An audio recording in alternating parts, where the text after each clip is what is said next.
Assalamualaikum Assalamualaikum warahmatullahi warahmatullahi wabarakatuh. wabarakatuh. Iya.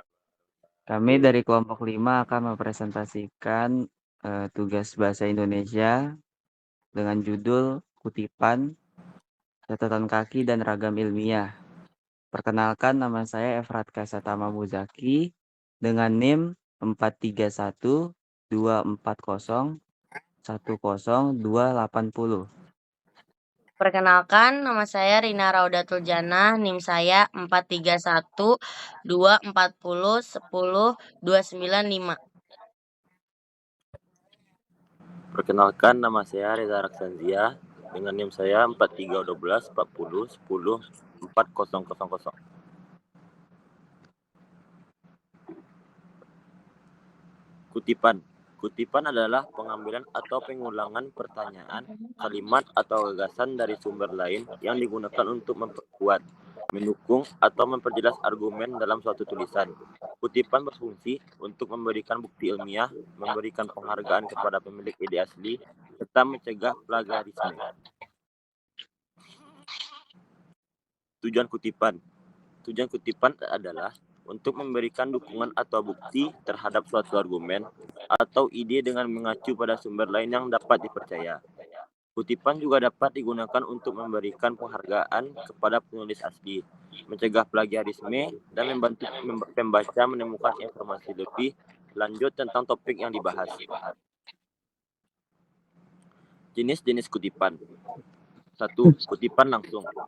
Kutipan langsung adalah kutipan yang diambil dengan cara menyalin pernyataan sumber sesuai dengan bahasa aslinya, tanpa perubahan, baik perubahan konsep maupun bahasa dan tata tulisnya. 2. Kutipan tidak langsung. Kutipan tidak langsung adalah kutipan yang diambil dengan cara mengubah susunan katanya. Kutipan ini sering disebut juga dengan kutipan konsep. Ciri-ciri kutipan langsung. Kutipan langsung pendek, tidak lebih dari 3 baris, diketik 2 spasi, dan langsung dengan bahasa penulis, dengan tanda petik 2, dan diakhiri dengan superskripsi kutipan. Kutipan langsung panjang, lebih dari 3 baris, diketik 1 spasi. Baris pertama masuk dari margin sebanyak 7 huruf. Baris kedua dan seterusnya dari margin masuk sebanyak 4 huruf. Diberi superskrip kutipan.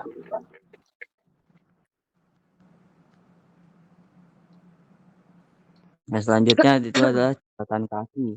Catatan kaki adalah penjelasan atau referensi tambahan yang dituliskan di bagian bawah halaman.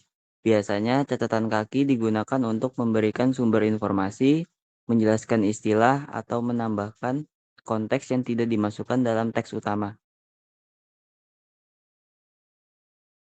Tujuan catatan kaki. Tujuan catatan kaki adalah untuk memberikan penjelasan tambahan, referensi atau sumber informasi yang terkait dengan teks utama tanpa mengganggu alur pembaca. Catatan kaki membantu memperkaya teks utama dengan informasi tambahan sambil menjaga kejelasan dan kelancaran argumen atau narasi utama. Selanjutnya adalah jenis-jenis catatan kaki. Catatan kaki kombinasi. Catatan kaki ini menggabungkan referensi sumber dan penjelasan tambahan. Biasanya bagian pertama memberikan rujukan sementara, bagian kedua memberikan klarifikasi atau detail tambahan. Contohnya, titik 2, lihat Smith Theory of Logic halaman 123. Konsep ini juga diuraikan dalam teori formal logika deduktif yang lebih modern. Titik 2. Selanjutnya itu catatan kaki referensi. Jenis ini digunakan untuk memberikan rujukan atau sumber kutipan dari teks utama. Fungsinya adalah untuk mencantumkan informasi tentang sumber yang digunakan, seperti nama penulis, judul karya, penerbit, dan halaman.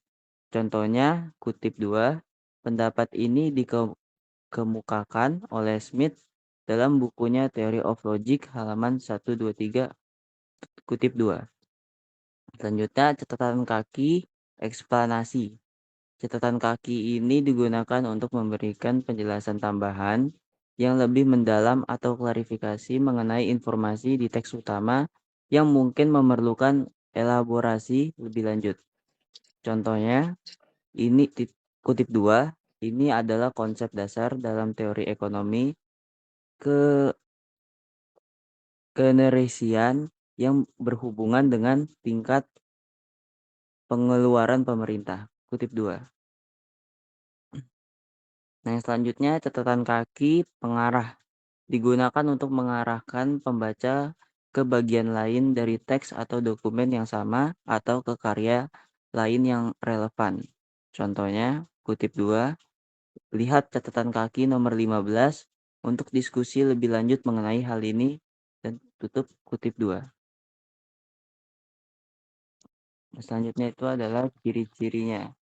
Ciri-ciri catatan kaki yang pertama adalah ditempatkan di bawah halaman. Catatan kaki selalu diletakkan di bagian bawah halaman yang sama dengan teks yang dirujuk. Biasanya dibatasi oleh garis pendek untuk menambahkan dari teks utama. Yang kedua, menggunakan angka atau simbol. Catatan kaki ditandai dengan angka atau simbol, misalnya bintang, yang sesuai dengan tanda yang ada di teks utama.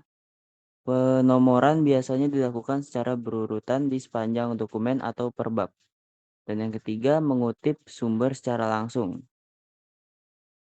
Berikutnya ada ragam ilmiah.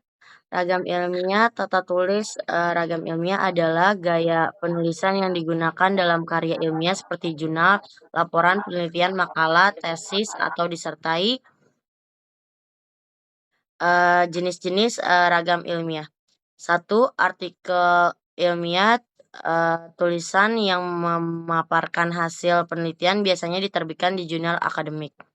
Yang kedua ada tesis dan disertai karya ilmiah yang ditulis sebagai syarat untuk meraih gelar akademik berisi penelitian mendalam.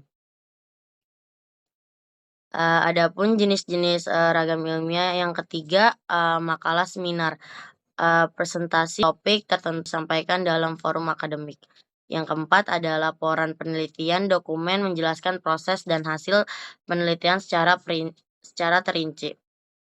Yang kelima, buku ilmiah, karya tulis yang mengulas topik tertentu secara menyeluruh dan biasanya ditunjukkan untuk pembaca akademis. Kesimpulannya, secara keseluruhan, baik kutipan maupun ragam ilmiah yang sangat penting dalam penulisan akademik. Kutipan mendukung validitas argumen, sementara ragam ilmiah memastikan penyampaian informasi dengan tepat dan sesuai norma akademik. Oh, ada yang ingin bertanya?